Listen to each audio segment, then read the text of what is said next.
नमस्कार. मी सचिन शंकर आल्लाट, चाकण, तालुका खेड, जिल्हा पुणे येथून बोलत आहे.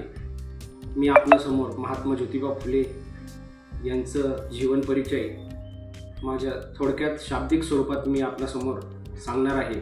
महात्मा ज्योतिबा फुले यांचा जन्म 11 एप्रिल 1827 रोजी झाला. त्यांच्या वडिलांचे नाव गोविंदराव तर आईचे नाव चिमणाबाई होते. महात्मा ज्योतिबा फुले एकदा त्यांच्या मित्राच्या शुभकार्यात गेले होते. त्या ठिकाणी त्या मित्राच्या नातेवाईकांनीच त्यांना शूद्र म्हणून अपमानित केले व त्या ठिकाणाहून त्यांना हाकलून दिले. या अपमानाची सल ज्योतिबारावांच्या मनामध्ये होतीच. तसेच त्या काळी महिलांना समाजामध्ये दुय्यम वागणूक दिली जात होती. अल्पवयीन विवाह असो, शिक्षणापासून दूर ठेवणे असो, पतिमरण पावल्यास सती जाणे, मुंडन करणे अशा अघोरी प्रथांना महिलांना सामोरे जावं लागत होते. तसेच शूद्र अतिशूद्र म्हणणाऱ्या यांना मागासवर्गीय समाजाला म्हटले जात होते. तसेच त्यांना सार्वजनिक स्थळी उदाहरणार्थ पाण्याचा स्रोत असो, शिक्षण असो, मंदिर असो या ठिकाणापासून दूर ठेवले जात असे. या ठिकाणी त्यांचा वावर झाला तर त्यांना अपमानित केलं जात असे. अशा कठीण परिस्थितीमध्ये महात्मा ज्योतिबा फुले यांनी या सर्व अन्यायाविरुद्ध लढा पुकारला. या सामाजिक अन्यायाचा खऱ्या अर्थानं महात्मा ज्योतिबा फुले यांनी विरोध करण्याचा प्रयत्न केला. 1 जानेवारी 1848 रोजी महात्मा ज्योतिबा फुले यांनी पुण्यात भिडेवाडा येथे मुलींची पहिली शाळा सुरू केली. 1848 ते 1852 या कालखंडामध्ये तब्बल 18 शाळांची निर्मिती महात्मा ज्योतिबा फुलेंनी केली व खऱ्या अर्थानं शिक्षणाची क्रांती, शिक्षणाची नांदी तेथूनच सुरू झाली. तसेच 1852 शूद्रांसाठी महात्मा ज्योतिबा फुलेंनी पहिली शाळा सुरू केली व आपल्या घरासमोरील पाण्याचा हौद सर्वांसाठी खुला केला.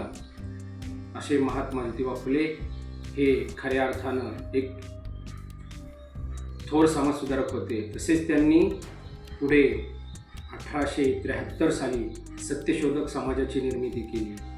या माध्यमातून त्यांनी समाजामध्ये मागासलेल्या समाजाला तसेच महिलांना शैक्षणिक, सामाजिक न्याय मिळवून देण्याचं काम केलं. अशा प्रकारे थोर समाजसुधारक म्हणून महात्मा ज्योतिबा फुले हे आपल्या राज्यामध्ये, देशामध्ये खऱ्या अर्थानं अग्रस्थानी आहेत. तसेच महात्मा ज्योतिबा फुले हे उत्तम प्रशासकही होते. ते 1876 ते 1882च्या कालावधीमध्ये पुणे नगरपालिकेचे नगरसेवक म्हणून काम करत होते. त्यांनी आरोग्य, शिक्षण तसेच पाणी या मूलभूत प्रश्नांवरती खऱ्या अर्थानं पारदर्शकरित्या काम केले. त्यांनी सर्वांना न्याय मिळवून देण्याचं काम केलं. तसेच नगरपालिकेच्या माध्यमातून महात्मा ज्योतिबा फुलेंनी मुलींसाठी तसेच ज्यांना समाज शूद्र म्हणत होता त्यांच्यासाठी खऱ्या अर्थानं शाळा सुरू करून दिल्या.